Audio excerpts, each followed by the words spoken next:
Tô vendo. Bom, Flávio, se puder, já passa para o próximo, por favor. Tá. Bom, pessoal, primeiramente, boa noite, parabéns a todos aí pelo Dia do Motociclista. Obrigado aqui pelo espaço para falar um pouquinho. Todo mundo me ouve?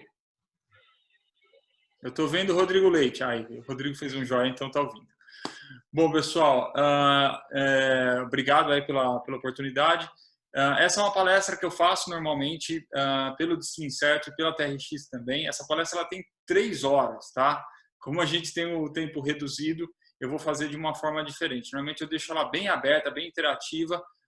Eu vou passar ela bem rápido, eu vou passar as telas rapidamente, comentando, e eu vou deixar para o final para vocês entrarem em contato, fazer as perguntas, e aí a gente vai direcionando para o que vocês têm mais interesse, tudo bem? Olha só, fazendo uma apresentaçãozinha rápida de quem eu sou, né? Vou começar por baixo. Faz 10 anos só que eu ando de moto, só que assim que eu comecei a andar de moto, eu me apaixonei por viagem de moto. Fazia uma viagenzinha no final de cada mês. No final do primeiro ano, eu já fui para o Ushuaia de moto, sem saber nada, fazendo tudo errado, aprendi muito no caminho. Voltei para cá, decidi que queria trabalhar com isso, comecei a guiar umas viagenzinhas aqui e ali.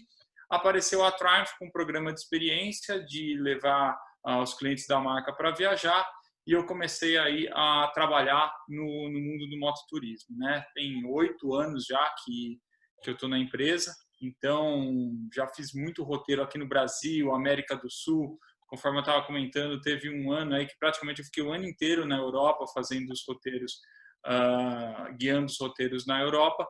Então, acabei tendo a oportunidade de conhecer muitos lugares e ter essa experiência de trabalhar com grupos, de guiar e de tudo que está envolvido aí nesse trabalho de guia e de tour leader, né, como eles costumam chamar, tá? E minha telinha caiu, mas eu tenho o celular aqui para fazer a cola. Espera aí. Não, tá bom, é que eu tô vendo se está entrando gente e aí eu tô cuidando aqui. Tá? Não, mas eu tenho o celular aqui também. Se precisar tirar a tela, eu tenho suporte. Não, tá bom. Tá? Bom, desde que eu comecei a pilotar, também comecei a escrever matéria, então já fui jornalista da revista Moto Adventure.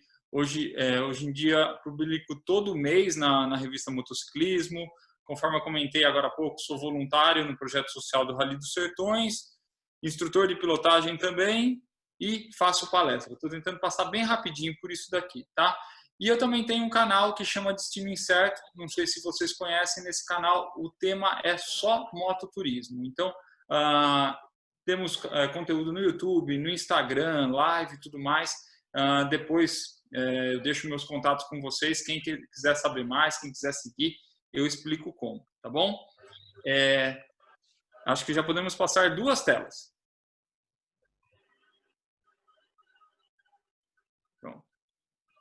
Bom, aqui eu falaria um pouco mais a respeito da TRX, eu vou deixar um pouco mais para as dúvidas, né, para a gente falar mais sobre o assunto. Então, a TRX é o programa de experiências da Triumph. O bacana desse programa é que ele é idealizado pela Triumph, mas a gente aceita pilotos de qualquer marca, não tem nenhum tipo de discriminação nesse sentido. E piloto que não tem moto, eventualmente quer experimentar uma Triumph, pode locar uma moto com a gente, tá? Pode passar, por favor. Aqui é o calendário dos tours que eu vou guiar até o carnaval do ano que vem. Os tours longos, tá? A gente faz também, partindo de São Paulo, passeios todo final de semana, normalmente sábado e domingo também, tá? Eu posso falar um pouquinho mais no final da palestra também.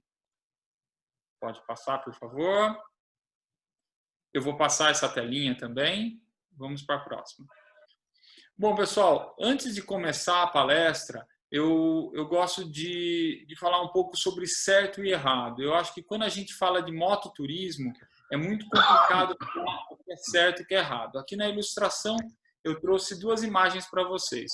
Tem um piloto ali com uma supermoto, com os baús equipados, com o GPS, com todo o equipamento profissional e tudo mais. E esse cara ele está esperando chegar o GPS que ele comprou pela internet para ir viajar. E do outro lado você tem ali o pessoal com o capacete aberto, de camiseta, braço aberto, sem segurar, uma postura um pouco aí mais preocupante, andando de moto. Aí se eu pergunto o que está certo e está errado, eu acho que as pessoas vão se dividir, porque de um lado você tem uma pessoa querendo fazer a coisa certa, se equipando, se instruindo, fazendo da forma mais segura.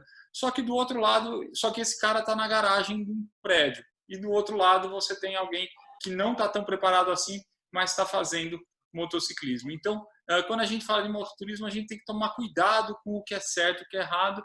E mototurismo também tem muitos estilos, né? A gente tem que respeitar muito qual que é a postura dos outros pilotos. Lógico, tem coisas que são boas práticas, mas eu até vou pedir aí, quem quiser, se eu falar que alguma coisa é errada ou alguma coisa certa, pode abrir o áudio e me corrigir.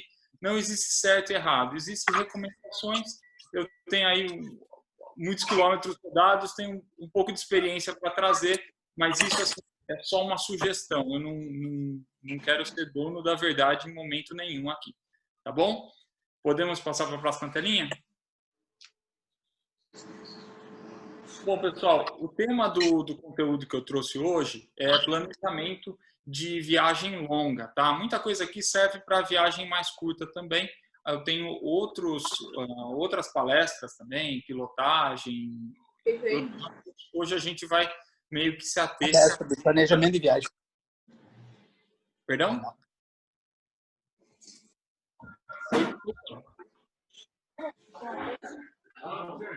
Não, pode continuar. Seguindo lá, então, pessoal. Primeiramente, por que viajar? Antes de sequer preparar a moto, procurar o destino e tudo mais, a gente tem que primeiro refletir qual que é a nossa expectativa em cima da viagem, o que a gente pretende dessa viagem.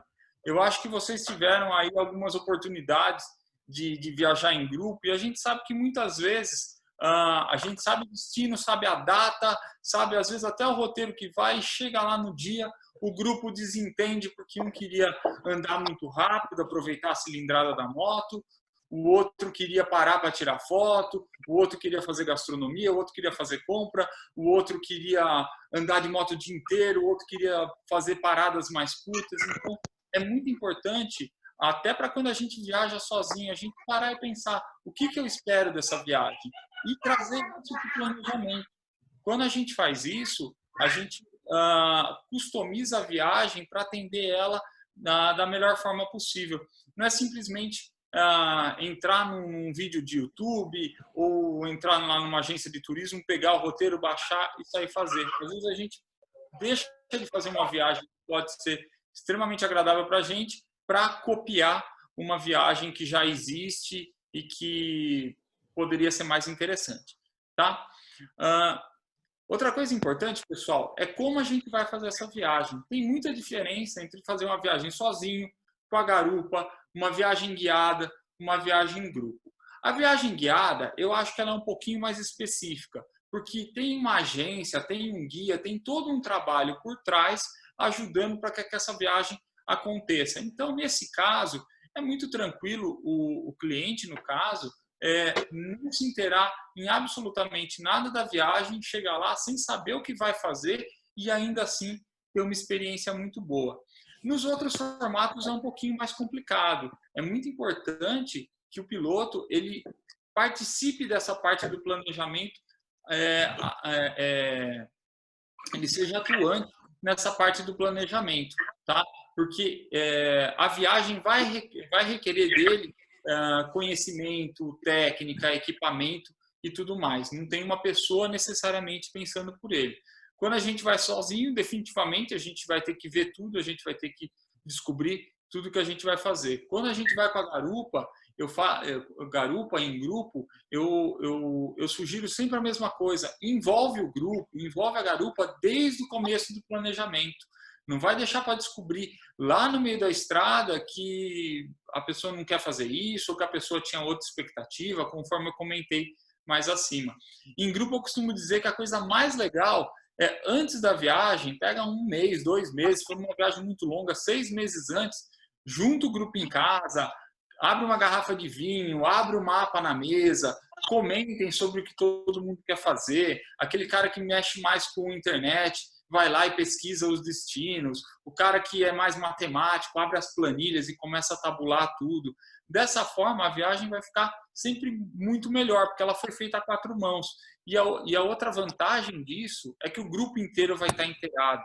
Então, aqui eu até faço uma brincadeira. Talvez o líder do grupo não precise mais, o cara mais experiente do grupo, ele não precisa ir na frente, porque o grupo sabe o caminho. Às vezes o experiente ele pode ir atrás dando suporte, uma vez que talvez ele saiba mais de mecânica ou de primeiros socorros ou de alguma coisa específica, tá? Mas a gente sabe que muitas vezes isso é utopia, é uma pessoa, 2 lá no grupo que vê tudo e o grupo todo chega na hora para fazer o passeio. Não sei se é o caso do grupo de vocês ou não, eu nunca tive experiência de motoclube. Se eu estiver falando alguma coisa muito fora do contexto de vocês, eu até vou pedir para vocês me interromperem, tá bom? Mas, enfim, a dica aqui é envolva todos os interessados no planejamento, tá? Quando a gente vai fazer uma viagem longa... Ixi, ainda tô na tela. Quando a gente vai fazer uma viagem longa, mais importante do que o destino, né? Antes de decidir o destino, a gente tem que pensar no tempo que a gente tem para fazer essa viagem, até para ver se o destino é viável ou não. Então, quando a gente cruza o tempo e a pegada que a gente pretende fazer essa viagem, a gente começa o tempo que a gente tem e a pegada da viagem, a gente começa a considerar quais destinos são possíveis, tá? Então a gente define o quilômetro diário que a gente pretende rodar, a gente quer andar muito forte, quer andar muito no dia ou não, quer andar só no período da manhã para de tarde curtir o destino que a gente está chegando. A gente tem que sempre levar em consideração as condições da estrada. Deslocar para uma rodovia é muito diferente de deslocar por uma serra, e mais diferente ainda de fazer um deslocamento por estrada de terra. A gente tem que considerar as paradas de acordo com as autonomias da moto, ou mesmo a condição física e a vontade dos pilotos, né? Eu sempre sugiro fazer parada a cada 200, 250 quilômetros. Por quê? Porque senão a viagem tende a não render. O melhor jeito de perder tempo numa viagem é parado no posto de combustível. Quanto maior o grupo, isso vai ficando pior, porque é mais gente para abastecer, é mais gente para pagar, é mais gente para esquecer a chave, é mais gente para ir no banheiro. Então, essas paradas vão ficando muito longas. Então, eu sempre sugiro, pare menos e aproveite mais a parada, né? Então, a gente consegue fazer paradas com mais qualidade e parando menos vezes, né? Uma dicasinha rápida aqui, tentar sempre programar para um dia de muito deslocamento, 60% antes do almoço. Dessa forma, a gente acorda mais cedo, viaja com um tempo bom. Normalmente, o trânsito de manhã nas estradas é melhor também. E a gente tira aquele peso, aquela pressão psicológica de ter que chegar, de estar atrasado e tudo mais. E a gente sempre tem que levar em consideração que pode furar um pneu, pode ter um imprevisto, pode ter uma estrada bloqueada, que vai consumir aí 1, 2 horas do dia. Então, a gente sempre tem que ter esse tempo de gordurinha aí, tá? Para viagens muito longas, eu sugiro sempre, a cada 3 dias ou 4 dias de viagem no máximo, ficar um dia parado num lugar. Então, dormir 2 noites no mesmo lugar. E tentar casar esse lugar com lugares turísticos, né? Então, tá indo lá para o Ushuaia, fica 2 dias em Bariloche, fica 2 dias em El Calafate, fica 2 ou 3 dias no Ushuaia. Então, nesse dia, você vai poder, eventualmente, resolver algum problema que você percebeu durante a viagem, a moto está vazando alguma coisa, o meu equipamento não está funcionando, explodiu algum pepino lá no escritório, lá no Brasil, ou se tudo estiver sob controle, vocês aproveitam o dia num lugar turístico. Esse dia também é muito importante por outros 2 motivos.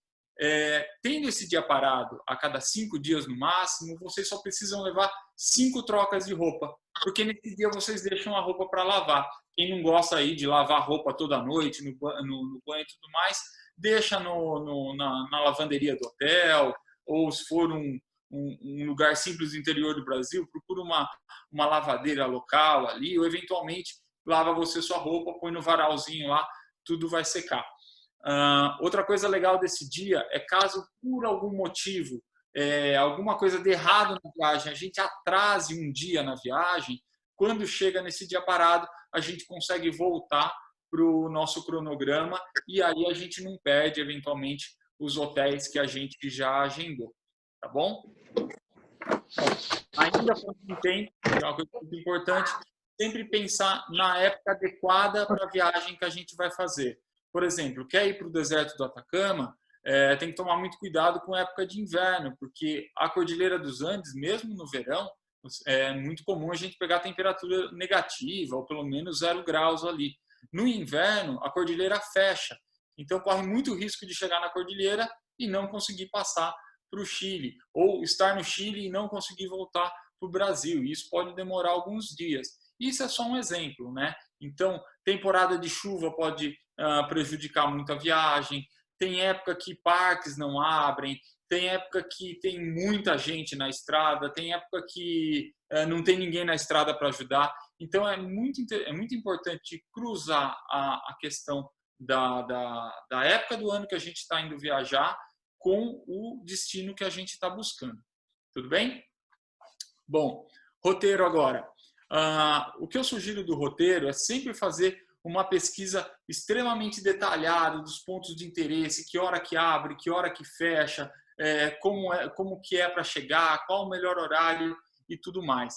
Normalmente, quando a gente faz a viagem longa, a viagem de 15, 20 dias, muitos de nós, por conta do trabalho, a gente tem um tiro no ano só para fazer essa viagem. Então, quanto mais você se programa, mais provavelmente a gente não vai se ser surpreendido de uma forma ruim. Chegar num parque que está fechado, ou numa estrada que não passa, ou ter algum tipo de problema. Aí normalmente as pessoas dizem para mim, pô, Tom, mas é chato, eu quero viajar mais à vontade. Espera aí que apareceu um recadinho aqui. Mas acho que está tudo ok. Todo mundo me ouvindo ainda? Flávio, me ouvindo? Estou ouvindo, estou Ok. ouvindo. É que a gente tinha uma restrição aí de 40 minutos, mas o Zoom acabou de informar que tirou a restrição. Então, podemos falar mais um pouquinho. Tá, tá tudo ok com a palestra? Posso continuar aqui? Estou ouvindo bem, estou ouvindo bem. Pode continuar. Eu tô atrasado, pelo jeito, já percebi já.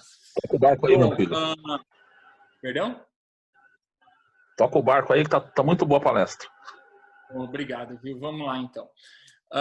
Então, as pessoas costumam dizer para mim, pô, Tom, seu programa chama Destino Incerto e você vem falar para mim que viagem tem que ser extremamente planejada, aí a aventura, descobrir o roteiro durante o caminho.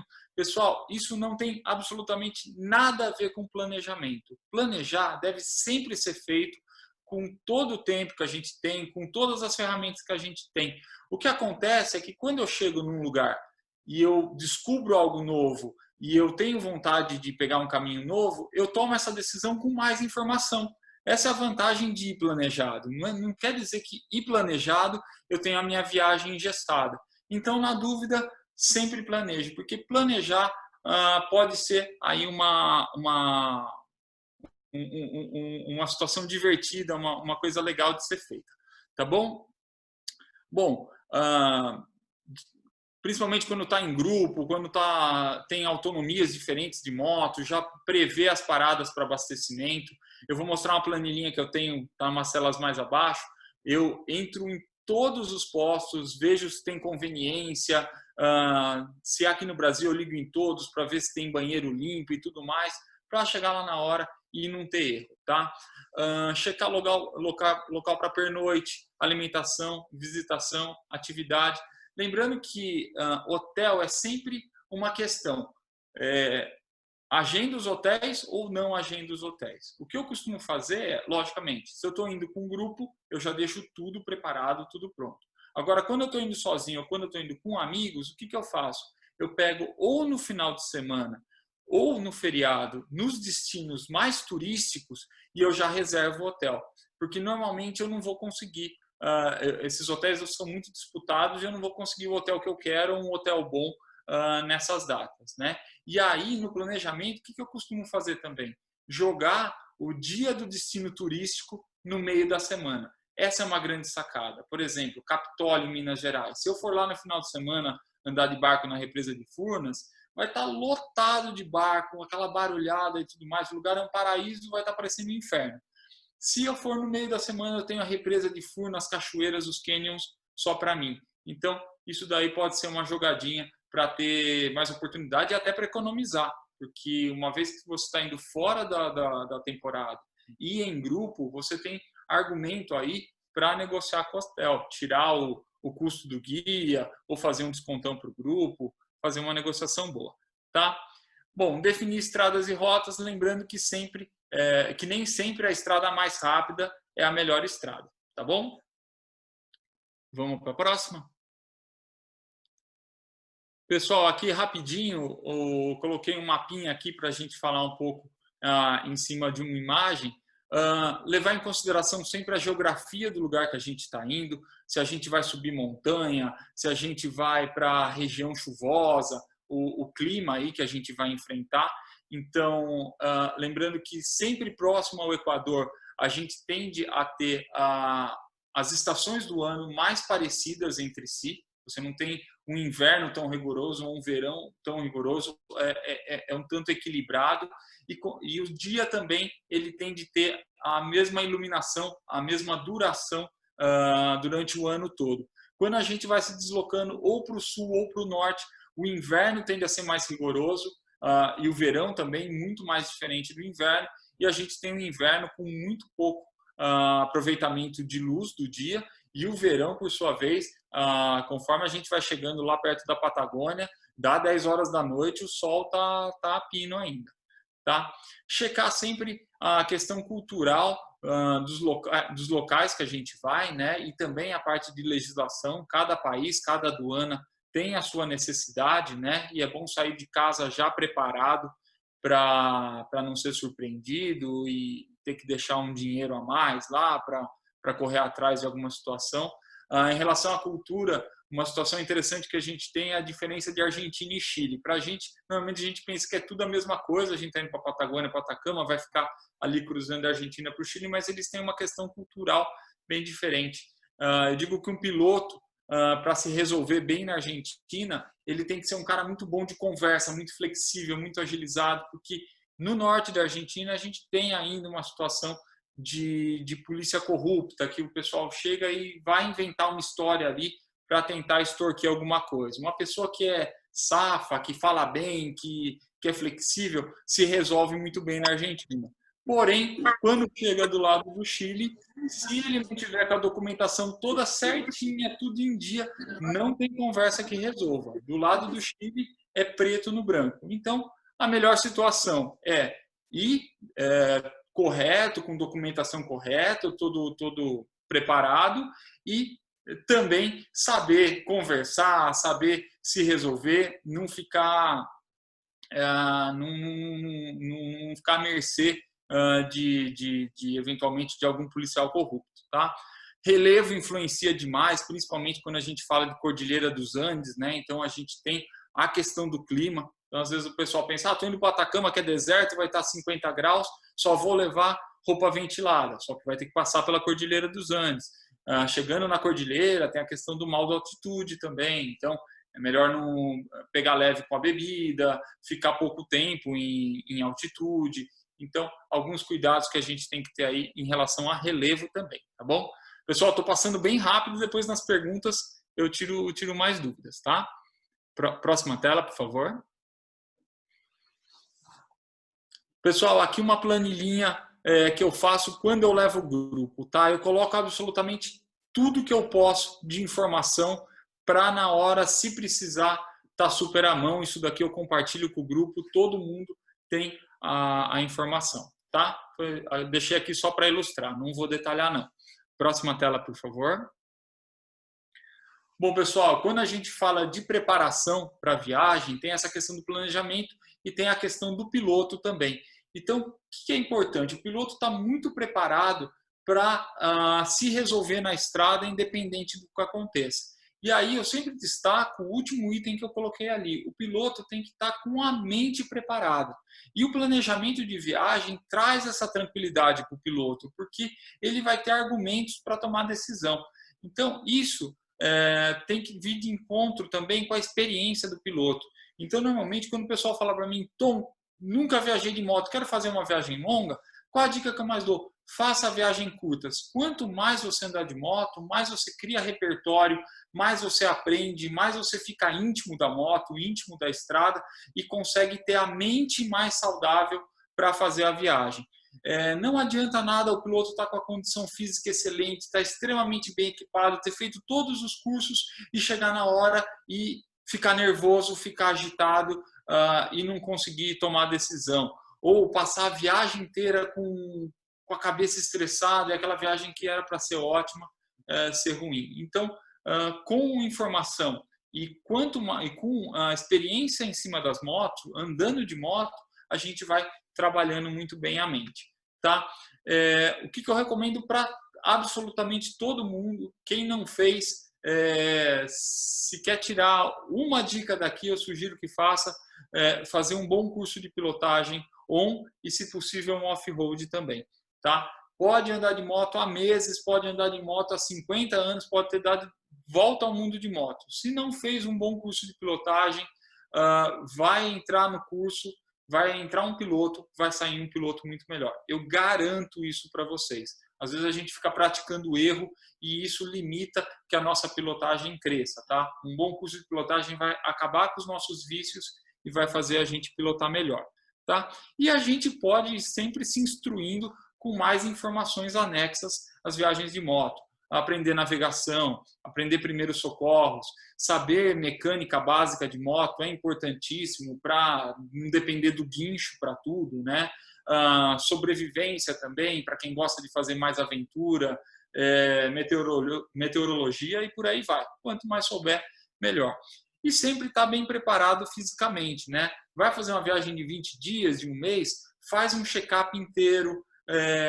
6 meses antes, a gente não decide de um dia para o outro que vai fazer essa viagem, com bastante antecedência, começa a fazer um exercício físico, melhorar aí a alimentação, porque em cima da moto a gente tem uma condição hostil para o corpo, é como se a gente realmente estivesse praticando um esporte pesado, tá?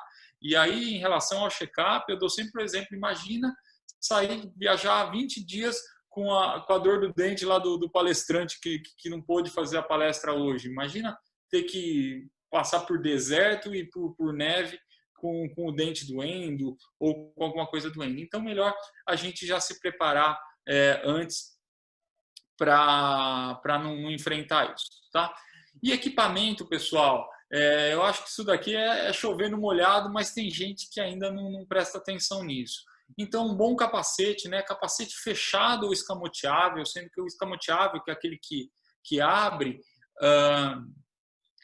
o escamoteável, que é aquele que abre, o interessante é sempre, quando está em movimento, fechar o capacete. Então, o capacete é para abrir quando chega no posto de gasolina, para falar com alguém, para respirar um pouco, entrou em movimento, fecha o capacete. Luva é importantíssimo, é o segundo item mais importante aí da lista. Quando a gente vai para o chão, a primeira coisa que vai para o chão é a nossa mão. O tecido da nossa mão não está preparado para abrasão com asfalto.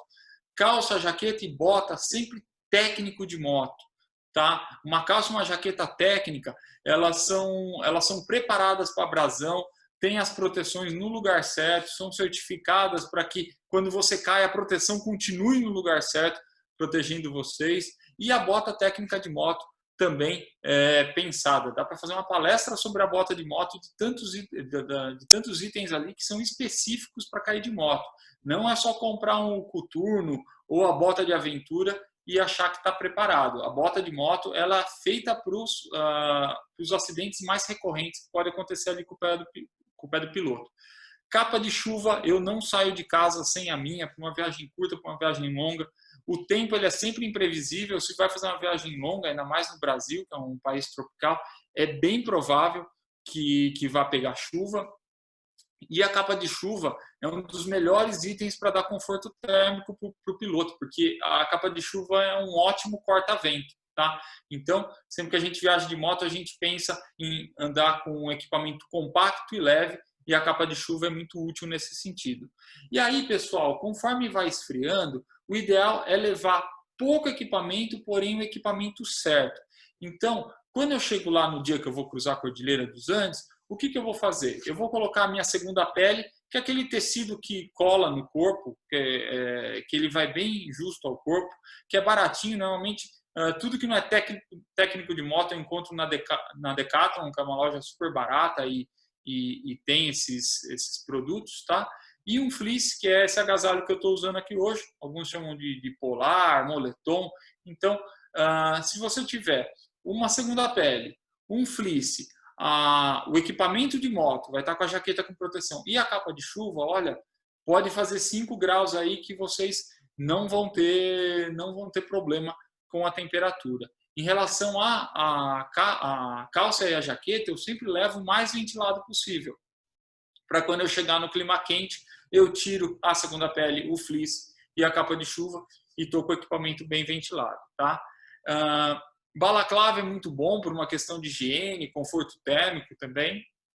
E a pescoceira, que além de proteger contra o frio, também protege de um bicho que bata ali, de alguma pedrinha da estrada. Eu já vi muita gente sofrendo com isso, tá bom? Próxima tela, por favor. Bom, pessoal, e o que a gente faz a respeito da nossa moto? Se a gente fizer uma boa revisão antes da viagem, 90% dos problemas estão resolvidos. Eu garanto para vocês. E o que é importante fazer nessa revisão? Se vai fazer uma viagem longa, está indo para Atacama, está indo para Buenos Aires, está indo para Machu Picchu, está indo para longe, não é hora de economizar. A viagem ela vai ser cara de todo jeito. É uma viagem que a gente vai gastar muito de gasolina, vai gastar muito de hospedagem, de alimentação e tudo mais. Então, não faz sentido economizar na manutenção da moto, porque é uma questão de segurança, né? A gente não vai se machucar, a gente não vai sofrer um acidente, e porque fatalmente, se a gente não investir nessa manutenção, a viagem toda planejada e todo o investimento vai por água abaixo. Então, o que é importante fazer nessa revisão? Ir lá na concessionária de vocês ou no mecânico que vocês confiam e falar exatamente quantos quilômetros vocês vão rodar, quanto tempo vai ser essa viagem, quais as condições, muito calor, muito frio e tudo mais, e mandar o mecânico fazer absolutamente tudo. Tudo que é item que desgasta, pneu, pastilha, óleo, filtro, tem que estar de acordo com o quanto vocês vão rodar. Lembrando que normalmente nessas viagens a gente coloca muita mala em cima da moto, muitas vezes vai com a garupa. Tudo isso é uma condição diferente da que a gente está acostumado a andar com a nossa moto, né? O pneu vai desgastar muito rápido, a pastilha de freio vai desgastar mais rápido. Então, é sempre bom fazer essa revisão e botar aí uma gordurinha de bastante quilometragem para a moto não abrir o bico antes de terminar a viagem, tá bom? Em caso de viagens muito longas, eu recomendo já pensar onde vocês vão fazer a manutenção da moto de vocês, caso tenha que trocar um óleo ou trocar um pneu. E nesse caso, já procura a oficina pela internet, já entra em contato, já pede o pneu, a pastilha, o óleo que vocês forem precisar e já deixa agendado o serviço. Por quê? Porque quanto mais para longe a gente vai, menor é a probabilidade da gente achar o item específico que a gente precisa nas nossas motos. Principalmente quando a gente fala aí de Triumph, BMW, Harley Davidson. Essas motos elas têm coisas que são muito específicas e mesmo que haja uma concessionária lá, é muito comum chegar lá e não ter o produto à pronta entrega. Ou chegar lá e por ser virada do ano, ser Natal, ter uma fila de dias para fazer, é um lugar turístico. Então, já liga, já encomenda, já deixa comprado e já programa esse serviço para não perder um dia de viagem aí, passando raiva em oficina, tá bom? Adaptação, pessoal. Evitem ao máximo adaptar a moto. A moto foi pensada pelo engenheiro para ser uma solução muito boa. Quanto mais a gente mexe na moto, a gente dá mais chance de acontecer algum problema. Tudo que a gente adapta é a primeira coisa a quebrar. Nas minhas motos, o que eu faço? Coloco um protetor de motor, que é importante ali para uma queda, não condenar a moto. O cavalete central, que vai ajudar a gente bastante na viagem, eu vou falar um pouquinho mais para frente. E eu tenho aquele Bigfoot, que é o alargador do pezinho, que quando a gente vai para deserto, praia, fazer mais off-road, às vezes a gente não tem onde apoiar o pezinho, é uma mão na roda. De resto, eu não mexo em mais nada na minha moto. 50 farol de milha, protetor do protetor, raios, esse tipo de coisa.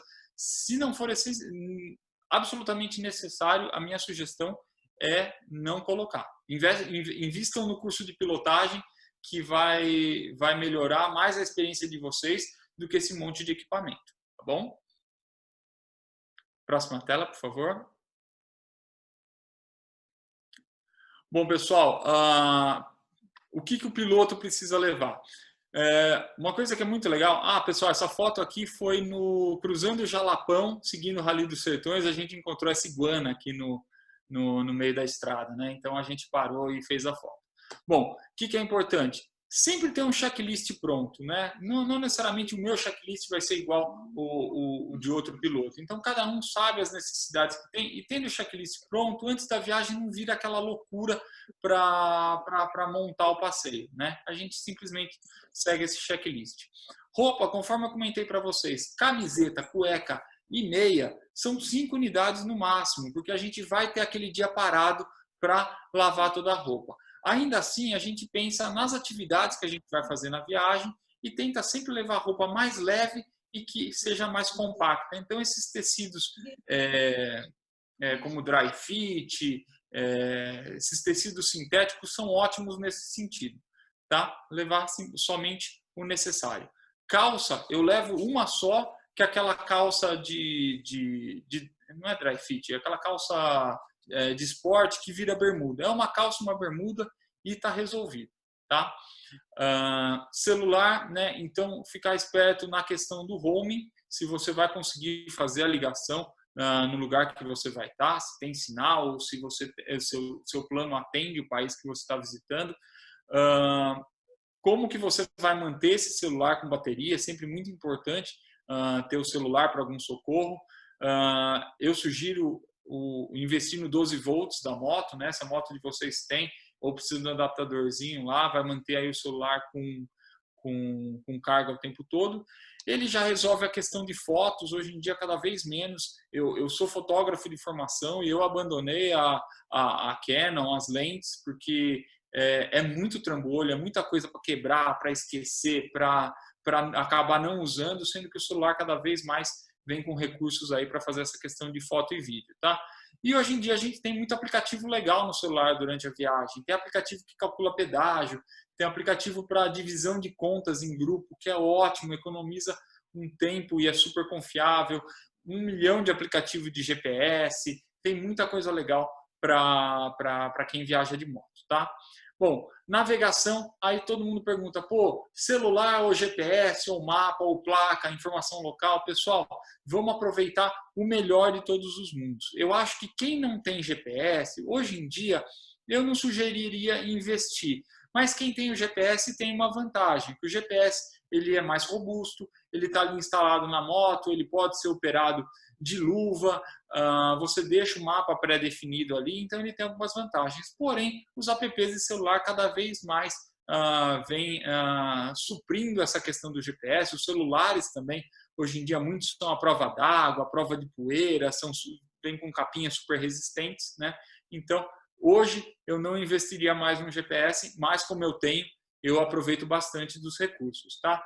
Mapa é sempre muito interessante quando a gente vai fazer estrada de terra, porque no GPS e no celular é difícil você ver a legenda do que é terra, do que não é terra. Então, o mapa atualizado, ele é o mais confiável. O mapa eu sempre compro em posto de gasolina já no destino que eu estou. Então, eu entro na Argentina, compro o mapa do norte da Argentina. Chego no Chile, compro o mapa do norte do Chile. Chego na Patagônia e assim por diante, tá? Com o GPS a gente parou de olhar a placa na estrada. As placas estão lá e as placas estão sempre atualizadas.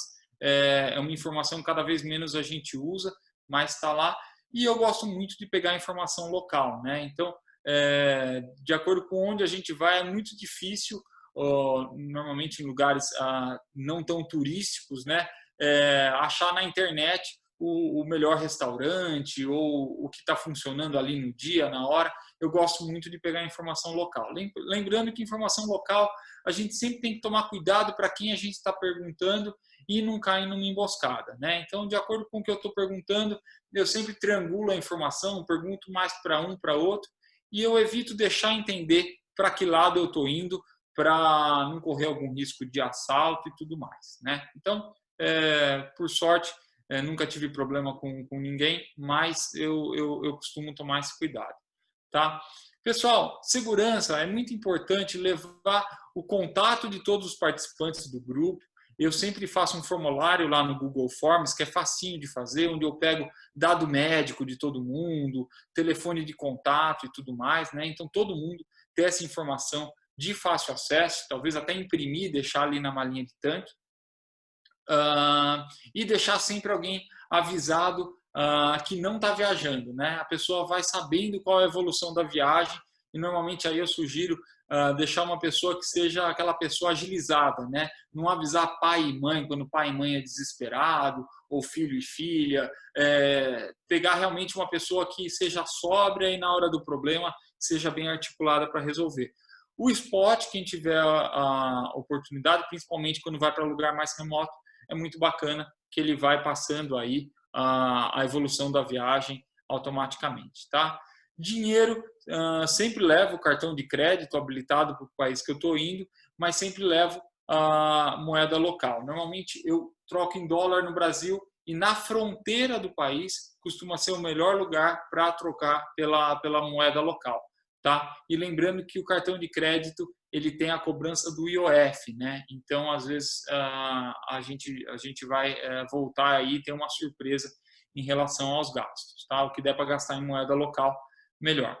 Alimento é sempre bom ter na moto, água, salgado, um docinho, não precisa ter em todas as motos, né? Dá para compartilhar as coisas nas motos das pessoas que estão viajando, para não levar tanta redundância. E aí, eletrônico, eu deixo uma pergunta para vocês. Precisa mesmo levar um notebook? Não é melhor pegar a viagem, curtir a viagem? Trabalha bastante antes de ir e quando voltar, pega firme de novo, mas tenta aproveitar mais a viagem. Máquina fotográfica também, não sei se hoje em dia é mais necessário. GoPro, vejo muita gente perdendo a viagem tentando configurar GoPro e depois chega em casa, nem baixa os vídeos, nunca mais vai assistir, e sendo que tem outra pessoa que está filmando, que vai fazer o videozinho legal. Intercomunicador também, a pessoa vai durante a viagem, quer entender. Uma dica que eu dou a respeito de eletrônico, se vai levar na viagem, testa bastante antes de viajar. Tem muita gente que chega no outro país e fala, beleza, agora eu estou com meu super GPS Garmin, e a hora que liga o GPS não tem o mapa, ou não sabe mexer no GPS. Lembrando que na hora do problema, tentar solucionar sem conhecer é complicado. Então, ou aprende antes e vai já sabendo, ou nem leva. Drone ainda mais, né? Drone ainda volta bravo porque destruiu um drone, perdeu aí uma grana num negócio e passou a viagem passando nervoso, tá? E sempre viagem leve, né?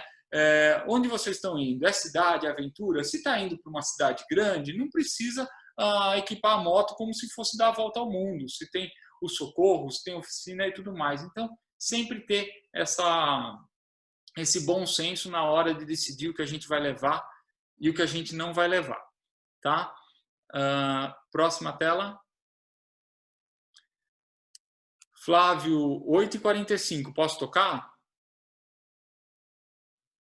Pode tocar, a gente tá com tempo aí. Eu vou receber. Eles abriram mais tempo para a gente. Vamos lá, vai tocando. E tá legal o ritmo. Tudo bem? Tudo bem, para mim tá bom. Vamos lá, pessoal. Você quer abrir para perguntas um pouquinho? Então eu vou continuar, porque a gente já está indo para os finalmente, e depois aí eu deixo totalmente aberto a pergunta. Eu só vou pedir para vocês, o que for surgindo de dúvida, já deixa anotadinho do lado, que aí a gente volta. Tudo bem? Bom, o que levar para a moto? Um bom kit de ferramenta, e o kit ele tem que ser otimizado para a sua moto. Não adianta levar todas as ferramentas do mundo se a sua moto não tem aquela furação, não demanda aquela ferramenta. Então, já pensa aí um kitzinho que vai atender as principais necessidades da sua moto em específico. tá? E aqui do lado eu deixei um exemplo do kit que a gente, até a TRX, que é a agência que eu trabalho, ela vende para Tiger 800, né? Ela já tem as furações pensadas aí exatamente para a moto. Aí para as outras motos a gente também tem o kitzinho. Eu coloquei aqui de exemplo, tá? Para a relação da nossa moto, lubrificante, limpa-corrente, para o pneu, aquela canetinha de pressão, o macarrão, no caso do pneu sem câmera, né? Levar o macarrão e também saber usar, né? Se não souber usar, leva da mesma forma, porque vocês podem encontrar com outro motociclista ou com alguém que possa dar esse suporte para vocês. Eventualmente ele não vai ter um macarrão, mas você tem. No caso do pneu com câmera, o Tire Repair é muito útil, né? Muitas vezes já me salvou a vida. Quem tem 12 volts na moto, um compressorzinho compacto, né? Eu não sei se vocês estão me vendo aí na tela, mas desse tamaninho aqui, bem fininho, já resolve o problema, já enche o pneu. E câmera reserva também. Câmera reserva eu sempre levo só se eu estou indo para lugares onde eu não vou ter suporte, tá? Porque ela é mais volumosa. E aí, durante a viagem, a gente tem que sempre fazer a manutenção da nossa relação e do nosso pneu, né? No caso, a relação de quem tem a transmissão por corrente, né? Quem tem cardan e correia esquenta um pouco menos a cabeça. Então, todo dia lá de manhã ou a cada 500 quilômetros mais ou menos, passa lá o lubrificante na corrente, principalmente se tomou chuva ou se pegou estrada de terra, é bom dar uma limpadinha na corrente antes ou usar um lubrificante off-road para que a corrente dure mais, tá? E o pneu, eu sugiro sempre levar aquela canetinha que mede pressão de pneu, isso daí encontra em borracheiro na estrada, que aí evita ter que ir até o posto de gasolina, ir até ao compressor e testar. Você já testa de manhã na saída do hotel, da pousada, do camping, de onde vocês dormiram, porque a pressão do pneu é sugerido que a gente teste quando o pneu está frio, né? Depois que a gente roda, o pneu esquenta, a pressão aumenta e aí já não é tão confiável a pressão que vocês vão ter lá. Tudo bem? Quebra-galho, né? Headlamp, aquela lanterninha de cabeça muito útil na hora do problema, à noite você tem as mãos livres para fazer a manutenção da moto de vocês. Aqueles extensores de lona de caminhão ou aqueles stripes, cinta para prender os baús. Eu gosto muito dos extensores porque eles são baratinhos, você compra de 10, 20, com criatividade você salva o mundo com aquilo. É absurdo as coisas que dá para fazer, inclusive uma aranha para prender, se souber, tiver a manha ali com o extensor, faz muita coisa. Silver Tape, Tie-Up, Super Bonder para prender as coisas, arame, WD-40. Tom, vou levar tudo isso? Não, são algumas coisinhas aí que é pequeno ali e de repente, com um pouco aí de destreza, vocês resolvem problemas, tá? Alicate de bico é sempre muito bom. Alicate de bico ajuda a tirar o prego do pneu. Às vezes está lá, você acha o prego no pneu, você não consegue tirar o prego de jeito nenhum ali. Tá? Chave inglesa é uma chave aí que resolve vários tamanhos de chave, né? Um canivete é uma coisa sempre útil. Fusível e lâmpada são coisas pequenas e difíceis de achar nos destinos que vocês vão, então não custa nada levar uma extra, né? Sacola plástica é útil, principalmente se for pegar chuva, todo o equipamento não for estanque, né? Vocês colocam dentro da sacola, amarra, já vai manter aí a carteira, o celular à prova d'água.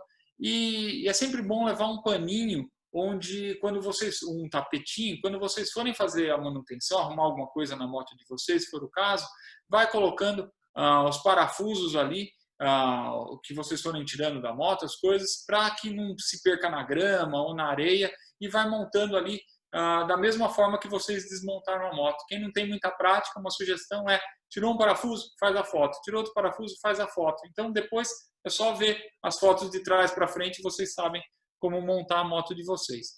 E combustível extra, pessoal, é raro a necessidade de combustível, tá? A não ser que vá fazer algo muito drástico, num lugar muito emo, com um pouco de pesquisa, vocês vão perceber que é muito rara a necessidade de levar combustível extra, tá? Então, e principalmente, se for levar o combustível, leva só o galãozinho, deixa para encher lá próximo de onde vocês vão fazer a aventura, vão ficar sei lá, 2, 3 dias andando por meio do mato e tudo mais, tá bom? Próxima telinha, por favor. Pessoal, não vou me alongar nessa tela. Se vocês fizerem perguntas, eu respondo. Curso de primeiro socorro é sempre bom, tá? Montem um kitzinho e mesmo que não saibam o que fazer com o kit, levem. Às vezes chega uma pessoa lá que sabe os procedimentos, pega o teu kit e ajuda vocês, tá bom? Pode passar, por favor. Pessoal, isso é muito interessante. E tudo que eu falei aqui, como que a gente dispõe essas coisas na moto, né? Então, algumas coisas que a gente tem que estar atento, né? Montar a moto de forma organizada. Porque na hora que a gente precisa, às vezes a gente precisa com muita urgência, né? Então, se vocês organizaram, se tem uma lógica na disposição da bagagem, vocês vão acessar com facilidade. Normalmente, quando eu vou com baú lateral, eu faço o baú da viagem e o baú do hotel. Então, no baú da viagem vai ter absolutamente tudo que eu possa vir a precisar durante a viagem. Minhas ferramentas, minha capa de chuva, o compressor, tudo que eu vou usar durante a viagem. Na outra mala é tudo que eu vou usar no hotel. A outra mala eu só vou abrir quando eu chegar no hotel. Dessa forma eu já consigo organizar muito bem. De forma prática, né? Então sempre pensar o que eu vou mais utilizar e o que, quando eu precisar, vou precisar com muita urgência. E isso deixar a primeira mão. No meu top case, que vai lá, o baú traseiro que vai atrás da minha moto, a primeira coisa que está lá é o chinelo Havaiana, e quando eu chego no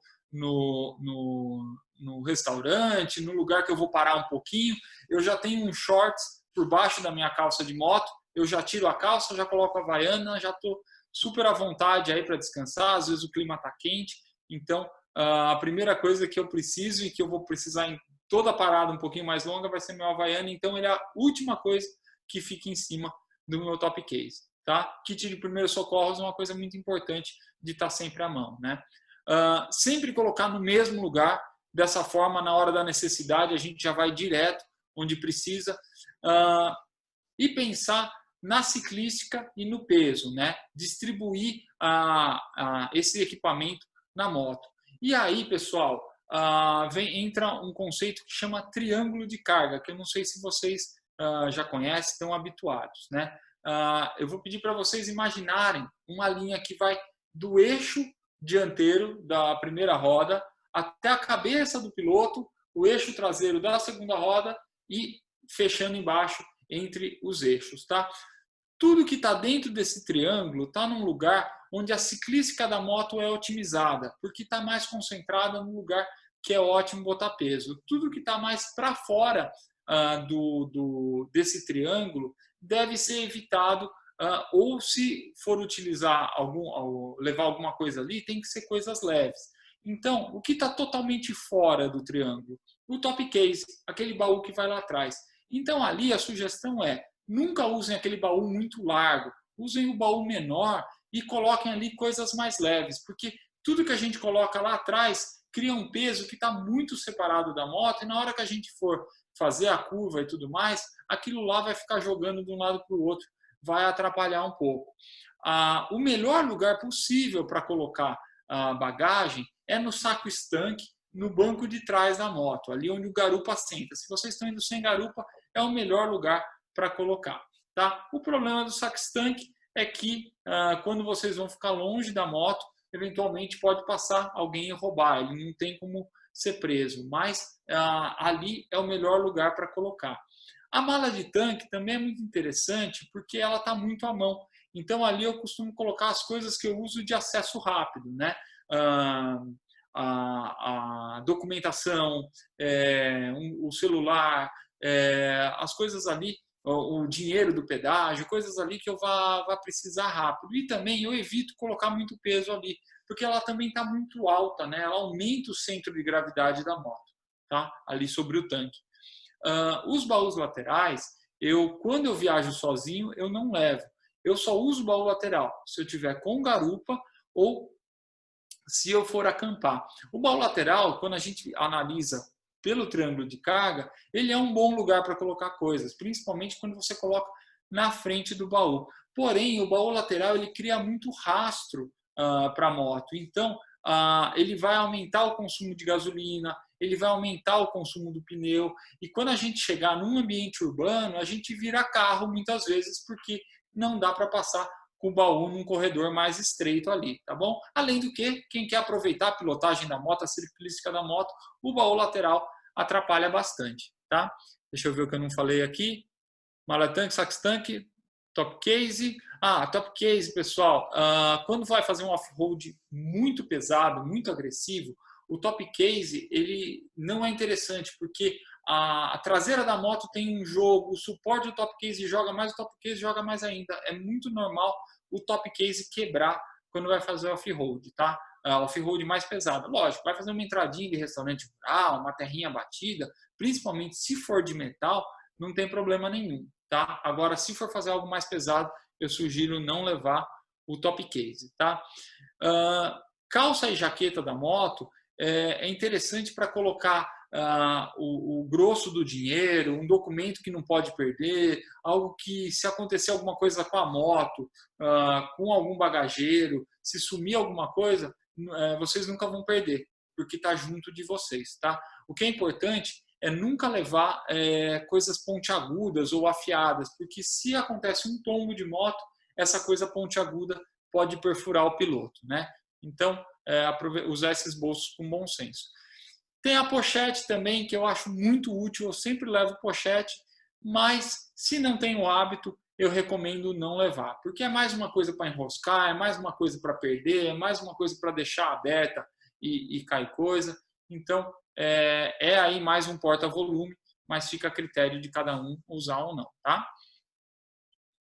Vamos que vamos. Ótimo, conseguimos.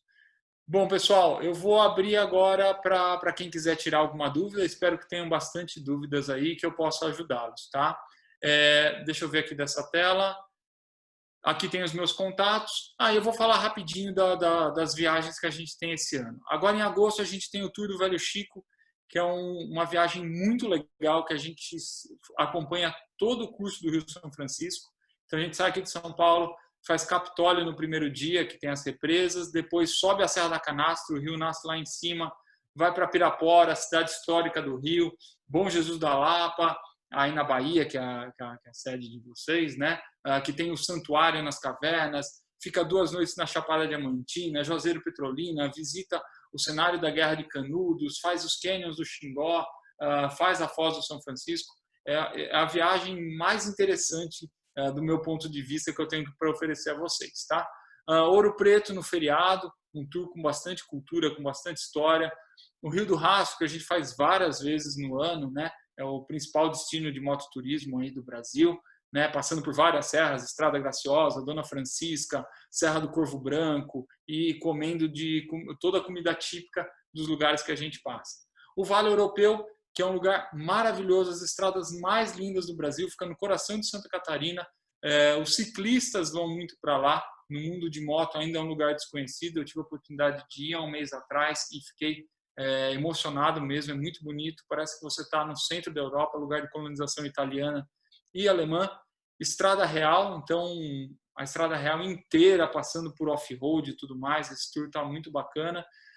Sertões Social, que eu comentei com vocês, seguir o Rally dos Sertões, ajudando as comunidades carentes. A gente vai ver como vai ser esse ano por conta da questão do isolamento, da pandemia. Provavelmente a gente vai montar um formato um pouco diferente. Tiradentes, que é uma viagem resumida ali da Estrada Real e de Ouro Preto. O Uruguai foi uma experiência muito bacana que a gente teve no Carnaval, um tour maravilhoso, e a gente repete aí no final do ano. Natal e Réveillon e Gramado nas Serras Gaúchas, e Carnaval do ano que vem, Atacama, saindo rodando aqui de São Paulo e voltando pela Bolívia. Tá bom? E agora sim, fiquem à vontade para fazer perguntas. Desculpa o falatório sem parar aqui. Pronto, eu vou abrir o microfone de todo mundo aqui. Quem quiser fazer pergunta, fique à vontade. Estão ouvindo aí? Ô, Flávio, Oi, oi, pode. Quem está falando? Aqui é o Otávio que está falando de Portugal. Tudo bem com vocês? Oi, irmão, tudo bem? Tudo já. É só uma curiosidade. Aqui, os grupos de motociclistas, quando vão fazer viagens muito longas, eles trocam as chaves reservas entre si, para caso algum perder, a chave reserva sempre está com um outro integrante do grupo. Muito bem pensado. Olha, aqui também as pessoas costumam fazer isso. Eu já vi o problema disso ter sido feito, porque às vezes um piloto decidiu sair do grupo, ou aconteceu alguma coisa com esse piloto que ele teve que ficar para trás, e nessa hora ninguém lembra da chave reserva. Muita gente pratica isso, mas eu já vi esse probleminha. Outra coisa também que eu não recomendo muito, tem gente que cola a chave reserva dentro da carenagem da moto. A probabilidade da chave cair dali é muito grande. Eu levaria junto ao corpo ou em algum lugar que tivesse bem protegido mesmo, tá? Então, deixa eu te fazer uma pergunta. Normalmente, pela experiência dos grupos, do que eu já vivi, acidente acontece na chegadinha, quase na chegada. O cara vai fazer aquele viajandão e na hora da chegada ele já está cansado, ele já está naquela agonia e o acidente normalmente acontece na última milha. Qual é a recomendação que você dá nesses casos? Assim, você faz uma viagem, você está na agonia de chegar e ali você começa a fazer besteira, a fazer bobagem. Legal. Isso é verdade. A gente tem um índice de acidentes no primeiro dia e no último dia de viagem, normalmente. O primeiro dia, a pessoa dormiu mal, porque está ansiosa, está louca para viajar, e chega na hora da viagem também está muito ansiosa, é onde a coisa acontece. E no último dia, o que acontece muitas vezes é que a pessoa acha que já chegou em casa e o corpo desliga. Ela começa já a pensar no próximo dia, que ela vai estar no escritório e tudo mais. Então, eu tenho um vídeo lá no canal, no Destino Incerto, que chama O Último Dia de Viagem. É só sobre esse fenômeno aí dos acidentes no último dia. O que eu sugiro é, no último dia de viagem, quando a gente planeja ele, via de regra, é um dia de deslocamento. Você já foi, já fez tudo que tinha que fazer na viagem, é o dia de voltar para casa. Coloca alguma atividade nesse dia. Se esse dia for um dia interessante, a gente curte esse dia. A gente não vive esse dia simplesmente para chegar no destino. E a gente tentar manter a nossa mente na estrada, tá? Então, olhar as placas, se entreter com tudo que tem na estrada. Eu já sofri um acidente com esse fenômeno aí do último dia. Eu estava vindo de Minas Gerais, tinha rodado 600 quilômetros no dia, passado por estrada super difícil, estava a 30 quilômetros de casa, bati atrás de um caminhão, porque estava desatento, porque já estava pensando nas coisas do dia seguinte do escritório. Então, tentar se manter atento na moto, na pilotagem. Quando eu chego no bairro aqui em casa, todo final de semana eu guio o grupo, né? Então eu chego, eu deixo lá, deixo as motos tudo certinho, despeço de todo mundo, arrumo tudo e vou para casa. Nessa hora, minha cabeça já está na minha cama. Tô na live. Então, eu entro no bairro falando, eu não cheguei em casa, eu não cheguei em casa, eu não cheguei em casa. 9 horas. Já foi 7 horas. Tem um fenômeno que, assim, quando a gente viaja ou anda de moto, de carro também, por lugares que a gente já conhece, o nosso cérebro, aliás, é uma prioridade no nosso corpo economizar energia. Então, o nosso cérebro chega no bairro e fala, pô, já vi essa rua 10 vezes. Então, em vez dele preencher, ele olhar e trazer a informação para você, ele preenche com uma informação que já está na tua história. Então, é muito comum você tomar uma topada com o carro, fazer um erro muito besta perto de casa. Eu entro no bairro aqui de casa repetindo, eu não estou em casa, eu não estou em casa, eu não estou em casa, para chegar ligado aqui em casa. Aí quem puder assistir o vídeo lá, que aí eu desmembro bastante isso. Fala, Tom, aqui é o Campanati. Queria agradecer aí a oportunidade. Você viu que eu mandei para você? O tribunal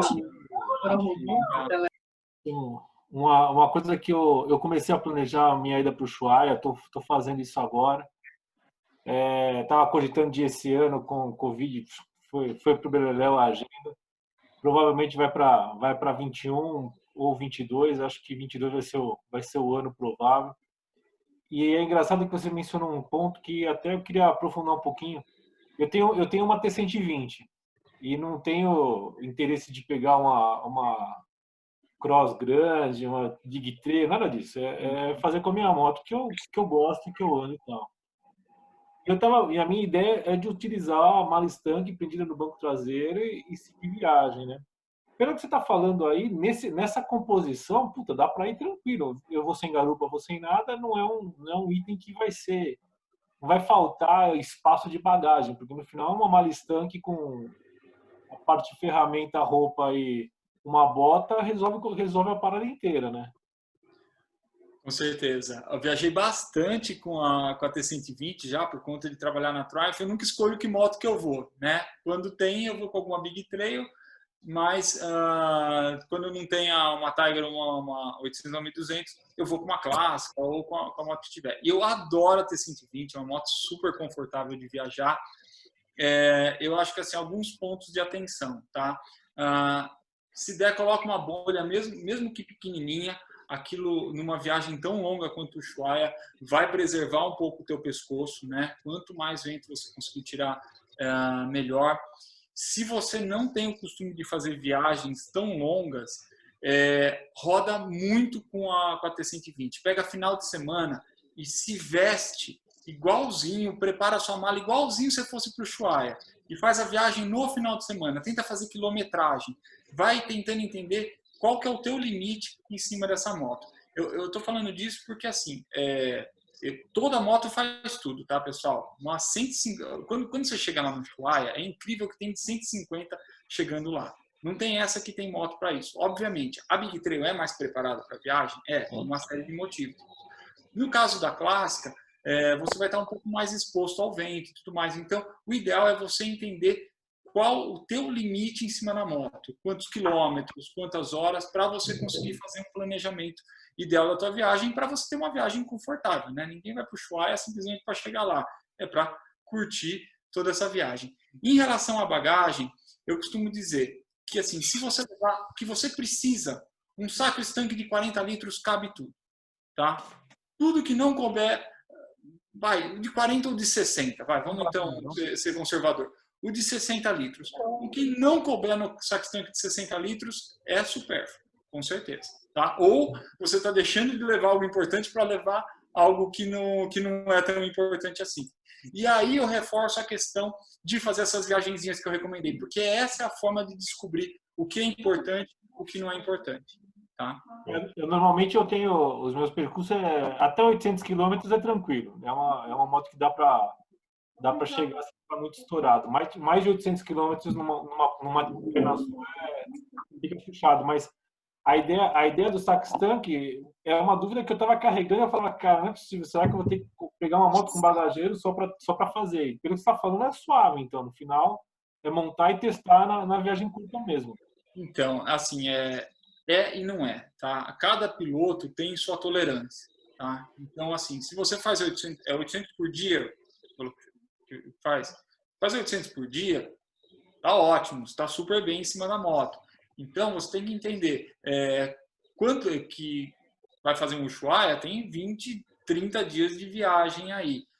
O que você vai levar te atende por 20, 30 dias. Então, é experimentar e ver se você, dentro do que você suporta, tá dentro. A moto é ótima, maravilhosa de pilotar, pô, adoro a T120 e o saco estanque é suficiente para fazer uma viagem. Lembrando que coloca um dia parado a cada 5 dias. Dessa forma você renova a sua roupa inteira. Entendeu? Só nisso você ganha muito espaço. E também atenção naquela questão que eu falei do frio. Que, obviamente você vai enfrentar muito frio, mesmo indo... Aliás, provavelmente você vai no verão, né? Que é a época ideal para lá.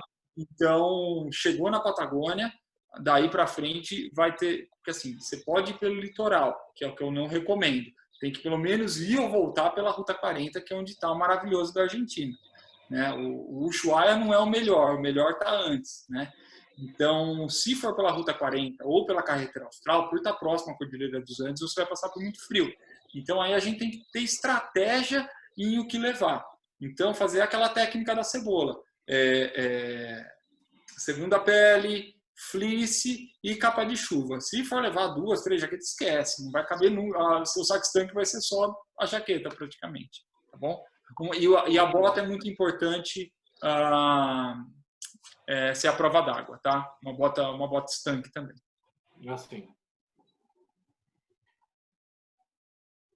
Tom, eu gostaria de iniciar agradecendo porque, claro que você não sabe, porque você está lá fazendo seus vídeos e coisa nada, mas que você quebrou um galhão para mim, inacreditável, que foi a primeira viagem longa da minha esposa, e o teu vídeo que você fez explicando o que a garupa deveria levar ou não dentro, esse vídeo foi foda, velho. Legal. Me ajudou muito.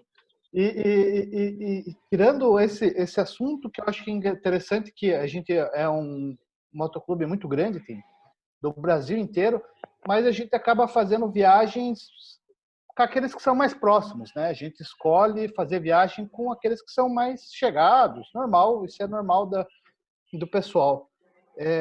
Que número, o que você acha? Eu, particularmente, prefiro viajar com menos pessoas. Eu acho mais ágil essa conversa de você chegar e conversar. Vamos parar em tal lugar? Quantos quilômetros? Vamos parar a cada 150, cada 200. No teu dia a dia aí que você faz viagem com uma galera aí, você tem algum número, você tem alguma dica, né, em relação a isso? A quantidade de pessoas, para quem está começando, que sempre tem 2, 3 que nunca viajaram longe e querem viajar, e daí, como é que a gente faz? Olha, eu acho que grupo é uma coisa muito, muito, muito particular. Tem muita gente que 2 pessoas já é muita gente demais. Prefere ir sozinho, né? E eu, por sorte, eu tive a oportunidade de experimentar várias vezes tudo. Todas as viagens que eu fiz e que eu faço com grupo, eu vou sozinho primeiro e faço todo o levantamento. Tá? Eu guio o grupo, eu consumo viagem em grupo. Às vezes eu vou como cliente em viagem, eu vou em grupo de amigos. E eu, principalmente de um ano para cá, eu viajo muito com garupa. Até fazendo um parênteses, eu acho que você viu, são 2 vídeos, né? Um que eu falo dicas de garupa para a garupa e dicas de garupa para o piloto. Que aí no do piloto eu puxo a orelha do piloto e no da garupa eu puxo a orelha da garupa, né? E agora de um ano para cá a gente tem a Nai no canal, que é a minha garupa, e ela se especializou no tema, né? A gente percebeu que não tem tanta informação na internet para garupa. Então, quem visitar agora o canal do Sul Incerto já tem uma sequência de quase 10 vídeos falando de garupa. E aí, eu de início eu fiquei meio relutante, falei, pô, será que isso vai ser bem-vindo ou não? As pessoas agradecem muito, porque as esposas estão vindo junto aí, isso é muito bacana. Mas, voltando na pergunta, viagem longa guiada, viagem a partir de 2 dias, eu limito a 8 pilotos, tá? É o máximo que eu entendo que eu consigo guiar com segurança, com qualidade, tá? Mais que isso, eu acho muito. Eu já acho 8 bastante gente. Um grupo ideal, uma viagem muito longa, eu diria que são 3 pessoas, tá? Com 3 pessoas você alinha tudo muito bem, você filtra quem está indo com você, sabe? Você tem 1000 amigos, se são os 2 que estão indo com você, então já são pessoas que já estão mais entrosadas com você. E tem 2 vantagens técnicas em ter 3 pessoas. No caso de um acidente, de um problema, um presta socorro e o outro busca socorro, tá? E, por incrível que pareça, e isso é importante, na hora da briga, da discussão, do impasse, é um número ímpar e sai do impasse. Mas essa questão de grupo é muito relativa. Tem gente que viaja em 100 pessoas, se diverte pra caramba, faz um churrascão. Eu acho que o importante é gostar. Agora, a dica que eu dei para o Campanati vale para grupo também, é muito importante. Vai fazer a viagem do ano com o grupo, faça viagens menores com o grupo. É melhor descobrir a 500 km de casa que você não suporta uma pessoa do que sabendo que você vai ter que conviver com ela mais 15 dias, né? Então, faz a viagem antes. E, assim, vai salvar a amizade que vocês tinham de escritório, que pode ser boa e que na estrada não funciona.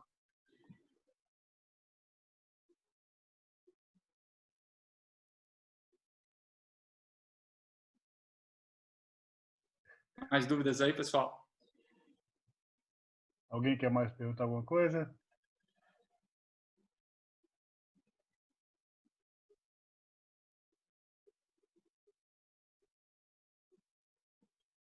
Bom, então eu acho que a gente pode encerrar.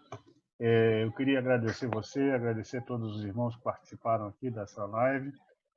Muito obrigado, assim, de novo, porque foi uma coisa imprevista. A gente estava planejando essa live para a semana que vem e por causa do contratempo a gente teve que adiantar. Mas eu achei perfeita, muito bacana mesmo. Eu acho que nessa questão de garupa mesmo, eu sempre que faço viajo com minha mulher. Eu ainda não assisti esses vídeos, eu vou assistir junto com ela, tá bom? Olha, se for do interesse de vocês, a gente pode fazer uma próxima. A Nai participa aqui também. Vocês convidam as esposas também e a gente faz aí um bate-papo de garupa, abre espaço para elas comentarem também. A gente faz aqui um ringue aqui e eu aposto que vai melhorar a experiência de vocês aí com garupa também. É uma ótima ideia. O problema é que minha mulher gosta de pilotar. Aí Você vai acabar virando garupa, cuidado aí. É complicado. A relação é complicada. Mas, de qualquer forma, muito obrigado. Obrigado a todos. Eu vou estar, isso está sendo gravado, depois a gente vê então, se a gente pode disponibilizar para o resto do grupo, para quem não participou, e deixar as últimas palavras aí para você, se você quiser deixar algum recado final. É possível ainda fazer mais uma pergunta? Claro, por favor. É o Otávio de novo. É o seguinte, aqui no inverno é muito difícil você pilotar por causa das mãos que praticamente congelam. Aquelas luvas que são luvas aquecidas, você recomenda? Ou você recomenda o punho aquecido da moto? Olha, eu não experimentei a luva aquecida, tá? O punho aquecido, com certeza. Nossa, isso já me salvou a vida várias vezes. Parece bobagem, mas uma coisa que é muito importante, o protetor de manopla, aquilo que fica na frente da manopla, aquilo lá salva a vida também. Aquilo protege muito, porque não é só a temperatura externa, é o vento em contato com a mão, com a luva, que cria um desconforto térmico muito grande, e levar uma luva boa para frio. A aquecida eu nunca testei. Eu sempre sugiro levar 2 pares de luva. Um ventilado, que é o que você vai usar todo dia, e o de chuva, que você vai usar ou na chuva, ou no tempo frio, ou quando você perder o ventilado. Piloto novo, a primeira coisa que perde é a luva. Aí quem tem 2 tem uma, quem tem uma não tem nenhuma, né? Mas a luva aquecida, infelizmente, não experimentei ainda, não tenho como opinar a respeito. Ok, muito obrigado. Meu irmão, te falo uma coisa, a manopla aquecida, eu já cheguei a ir de São Paulo até Florianópolis, debaixo de chuva, temporal, cara, e chegar com a mão zerada, cara. É uma frescura que vale cada centavo. Aqui não é frescura não, viu? Aqui é necessidade. Eu sei. Somente no inverno. Vai cruzar. Eu fiz uma viagem de Lisboa para onde eu moro, que é perto de Porto, e era no inverno. A cada 50 quilômetros eu tinha que parar, tirar as luvas e aquecer a mão no motor da moto, porque eu não estava aguentando. No tanque, Vai subir a Serra da Estrela no inverno lá, ver o que é bom. Vou fazer isso, fica tranquilo. Pô, no verão eu peguei neve na Serra da Estrela, no inverno não sobe. Eu não dei muita sorte, eu subi 2 vezes lá para ver aquilo tudo nevado, cheguei lá, falou, não, que nesse verão não teve neve. Nesse verão não teve neve. Eu falei, não vale, pô, vim até aqui. Mas, olha, eu dei sorte, eu peguei um pouco de neve, mas eu fui de carro. Ah, tá. Tem uma historinha, uma vez eu estava com um grupo no Atacama, né? A gente estava em 2 guias e o nosso carro de apoio quebrou. E a gente tem aquele passeio para os geysers de Altátil. Não sei se vocês já viram, né? Aquela atividade vulcânica que joga o vapor a 15 metros de altura. E essa atividade acontece bem cedinho de manhã, até por volta de umas 6, 7 horas, né? Então a gente tem que madrugar para ir lá, porque são 80 quilômetros de terra, né? E aí era a minha primeira vez no Atacama, né? E o carro quebrou, né? A gente sugere esse dia todo mundo ir de van, né? Porque é desagradável acordar de madrugada, temperatura fria e estrada de terra, não é todo mundo que pilota, né? E aí ficou faltando um lugar na van. Eu falei, não, sem problema, vou eu, né? E tava uns 12 graus em São Pedro, às 4 da manhã. Eu falei, não, nem tá tão frio assim, né? Peguei, fui com uma luva ventilada, minha moto na época não tinha a manopla aquecida, e aí eu fui subindo à noite e tal, porque vai subindo o terreno, né? Aí foi baixando 10, 9, 8, 7, 6, esfriando, eu passando um frio. Quando chegou em 3 graus, eu falei, pronto, agora eu morri. Em 3 graus foi desesperador. Abaixou para menos 6 graus, que para mim não fez diferença nenhuma. Em 3 graus, já eu estava louco para parar para fazer uma foto, e o sol começou a nascer atrás da Cordilheira dos Andes, e ficou aquele recorte da cordilheira, assim, a coisa mais linda do mundo. Eu falava, se eu tirar a mão do guidão, eu não consigo mais manusear, né? Então eu tinha que ir segurando, porque os dedos estavam duros, né? E, nossa, foi uma experiência terrível. Eu acho que a pior experiência com frio que eu já tive, menos 6 graus, com luva ventilada, sem aquecedor de manopla, no Geysers de Altade.